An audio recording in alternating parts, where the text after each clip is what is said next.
¿Qué tal? ¿Cómo están? Muy buenas noches. Primer martes del año, este martes 4 de enero. Como todos los martes, está conmigo Alexandra Zapata. ¿Cómo estás, Ale? Carlos, qué gusto, feliz año. Y ha estado con nosotros hace mucho tiempo, es un buen amigo de este programa, Eduardo Clark.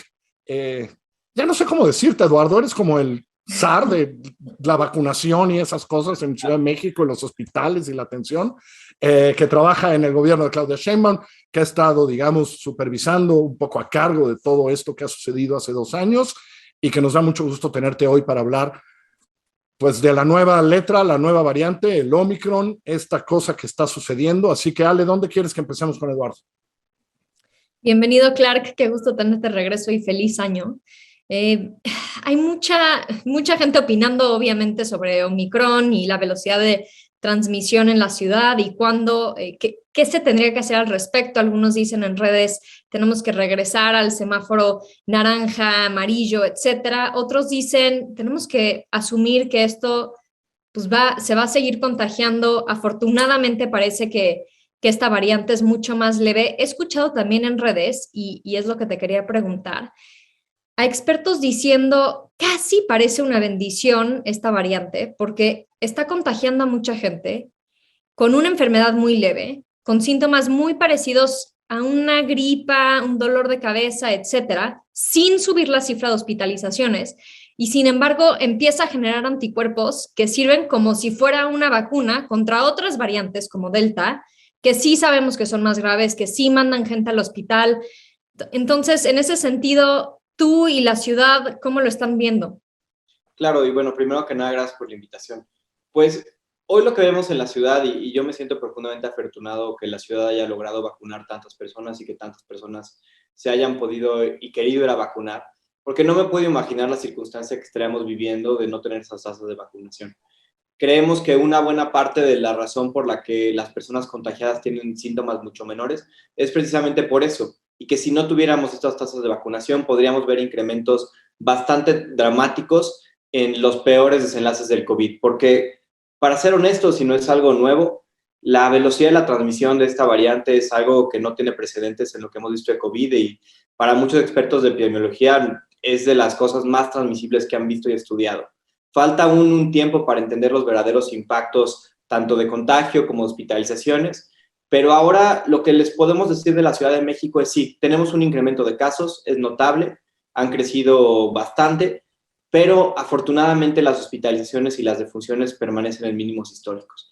No podemos ser tan tajantes y decir no van a subir nunca, ya la libramos, pero hasta ahora tenemos evidencia preliminar de que sí, efectivamente, parece que las personas contagiadas requieren una hospitalización en mucho menor proporción. También lo que tenemos muy presente nosotros como gobierno de la ciudad, y va un poco a tu pregunta, es que vemos que es imposible regresar a las medidas de confinamiento, de restricción de actividades económicas, educativas, sociales, de todo tipo. Y que si vamos a salir adelante tenemos que aprender a convivir con este virus tratando de reducir los desenlaces más catastróficos y no necesariamente tratar de perseguir una política de COVID cero. Eduardo, ayer escuchaba yo de Daily, del New York Times, el reportero hacía esta siguiente hipótesis y preguntarte si te preocupa, que es cierto que a lo mejor es 65-70% los primeros estudios, mucho menos probable que acabes hospitalizado si te contagias. Pero al mismo tiempo, esta variante es tal vez 50 o 60% más transmisible, con lo cual más contagios podrían volverte a subir el número de hospitalizaciones. Es una especulación, la que hicieron ayer en The Daily de The New York Times, y que sí es algo que te preocupa por esto que dices, que es estas que han pasado en todas partes del mundo, ¿no? Este tamaño de pico que se está dando en todas partes del mundo donde llega Omicron. Creo que hay dos cosas aquí importantes para ser muy enfático. Y como gobierno luego no podemos tanto especular, tenemos que ver simplemente la evidencia a nuestra disposición. Y una de las cosas que vemos todavía es, efectivamente, es posible que incrementen las hospitalizaciones derivadas del incremento de casos. Pero nadie en el mundo a la fecha lo ha podido cuantificar al 100% y decir, efectivamente, cuando suben, por cada 10 casos hay un hospitalizado o cualquiera que sea la relación. Todavía falta un poco para verlo. Lo que sí hemos visto, afortunadamente, también, es que hasta ahora, por lo menos en 2 semanas de incremento en la ciudad, en un mes de incremento en otras partes del mundo, no vemos hasta ahora un pico tan álgido como el de momentos previos en hospitales. Ok. Y también te diría otra cosa, que es, yo creo que aquí en México, en el mundo, inclusive en Nueva York, en donde sea que hagan pruebas, actualmente el número de casos está aún más subestimado de lo que ha estado en etapas previas. Vemos la saturación de demanda de pruebas en todo el mundo. Vemos también la generación de pruebas de autodiagnóstico que hacen que sea difícil reportar. Es decir, es posible que tengamos aún más transmisión y al no haber hospitalizaciones puede que sea una buena noticia.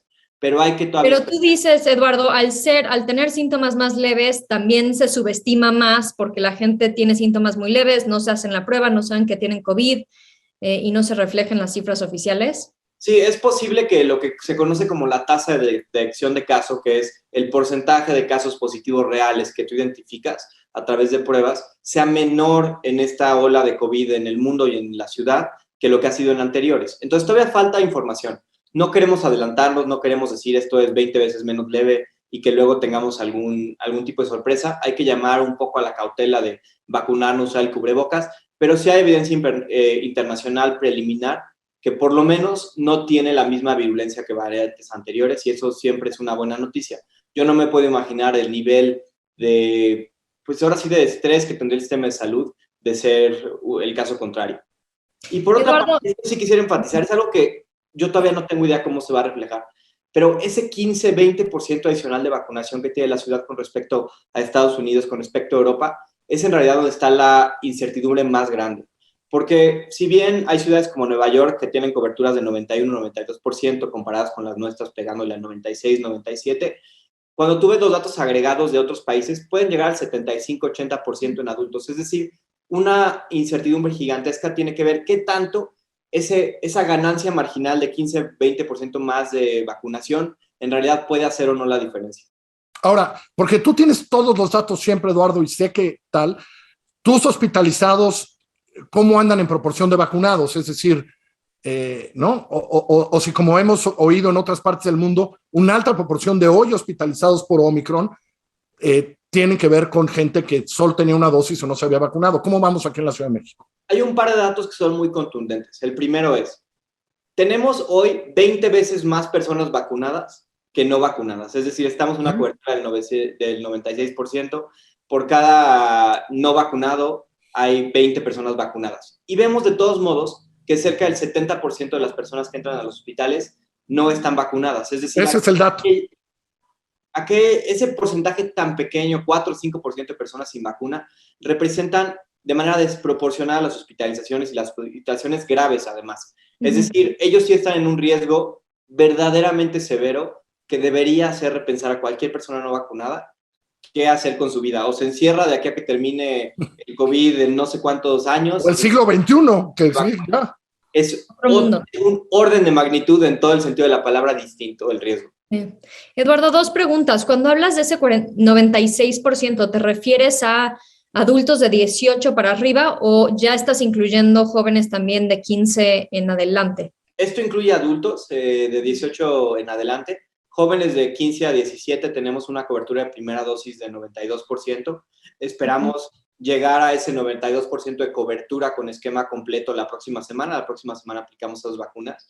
Y con eso estaríamos en una cobertura de los 15 a la edad máxima posible, de casi 95% con esquema completo. Ok. Una segunda pregunta, sí, Eduardo. Pásale. Ahorita cuando estamos hablando de estos picos que son muy distintos en términos de la velocidad de contagios, ¿les preocupa en la ciudad una situación en donde los servicios públicos se vean afectados? Hemos visto en Estados Unidos vuelos cancelados porque no se pueden completar las tripulaciones, mucha gente tiene COVID, preocupación de que muchos doctores, enfermeras, etcétera, se contagien al mismo tiempo, que no tengas plantillas completas de maestros en las escuelas porque tengas a maestros contagiados. Entonces, mi primera pregunta es, ¿están viendo eso? ¿Están monitoreando? ¿Hay preocupación de que veamos afectaciones a los servicios públicos en las próximas semanas? Y dos, ¿hay algún esquema o un plan? Sé que han anunciado algunas cosas preliminares para poner en la ciudad más kioscos de pruebas. Claro.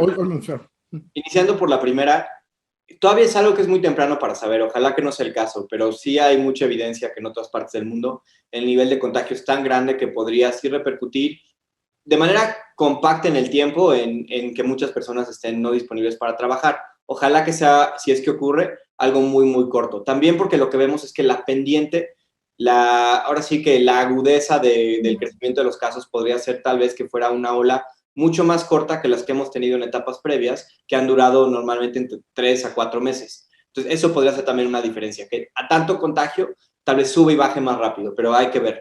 En segundo lugar, lo de las pruebas es algo que en este momento estamos trabajando de manera intensiva. Para ser honestos, pues estamos en una situación compleja porque el equipo que hace pruebas es el mismo equipo que vacuna, entonces estamos en un momento en el cual tenemos que dividir al personal de la mejor manera posible para que atienda dos responsabilidades que son verdaderamente importantes. Y lo que estamos haciendo es, esta misma semana, a partir de mañana miércoles, lo que vamos a incrementar es la dotación de pruebas en los 117 centros de salud que tenemos. Normalmente tiene una dotación de pruebas como de 50 al día. Vamos a incrementar el personal para que puedan hacer entre 150 y 200 por centro de salud. Eso pues casi duplica o triplica la capacidad de pruebas de la ciudad, pasándola de 10 a 30,000 más o menos al día. Y si eso no se ve suficiente en esta semana, estaríamos implementando algunos lugares externos como macroquioscos la próxima semana. Pero esperemos que tal vez mañana con el incremento de pruebas en centro de salud podamos ver ya una mayor atención a la demanda que estamos viendo en toda la ciudad. Nos queda un minuto, nada más. Tercera dosis, Ciudad de México, ¿vas adelantado? ¿Qué falta?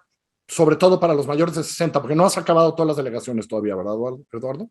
Es correcto, acabamos. Te faltan un par, 2, 3, ¿no? Te faltan algunos. Faltan 5 que iniciamos hoy, martes, terminamos el sábado, Venustiano Carranza, Iztapalapa, Iztacalco, Benito Juárez y Gustavo Madero. Eso ya terminaría a todos los adultos de 60 y más años. Próxima semana, segundas dosis jóvenes de 15 a 17, personal privado de salud. Semana del 18, personal médico, personal educativo y maestros. Y esperamos que la semana que sigue de la 18 podamos continuar con otros grupos de edad. Maestros privados y públicos. Eso te lo pide alguno de que pertenece al siguiente grupo de edad, Eduardo, te pide, por favor, de pronto. Por cierto, antes de irnos, quiero saber, ¿bien los adultos mayores con la tercera dosis? ¿Asistieron bien en porcentaje? Sí, yo creo que vamos a llegar a una cobertura de mis proyecciones actuales, cerca del 98% es lo que estimamos terminar de los que recibieron tener refuerzo. Y si es todo personal de educativo, privado, público, cualquier rol educativo. Excelente. Eduardo, pues seguimos en es increíble, increíble, que ya que no haya nuevas cepas ni nada. Un abrazo. Abrazo grande, Eduardo Clark. Ya escucharon, por favor, vacúnense. Si no les basta, voy a poner 40 veces lo que dijo Eduardo Clark hoy aquí, para que se vayan y se vacunen los 3 tontos que no se han vacunado. Que les vaya muy bien.